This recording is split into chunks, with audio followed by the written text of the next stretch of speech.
Professor Yunus ছাত্র আপনার চেয়ারে বসেছে, তাদের ডেকে না বক্তৃতা দিলেন সামনে রেখে, মেলা ইমোশনাল বক্তৃতা দিলেন আর কি। কিন্তু এই যে ছেলেগুলা চোখ হারায় আপনার সাথে এসে দেখা করতে চায়, দেখা করতে পারে না কেন? দেখা করেন না ওদের সাথে? ওদের অবদান নাই? ওরা লড়াই করে নাই? ওরা হারায় নাই কিছু?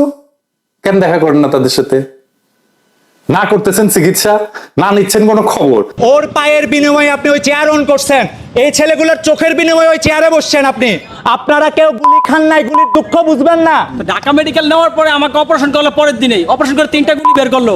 ওইখান থেকে আমার সিট গেল জাতীয় চক্ষু হসপিটালে, ওইখানে আমার এই যে অপারেশন করলো 4-5 দিন পরে, আবার অপারেশন করলো, 2বার অপারেশন করলো আমার চোখটাকে।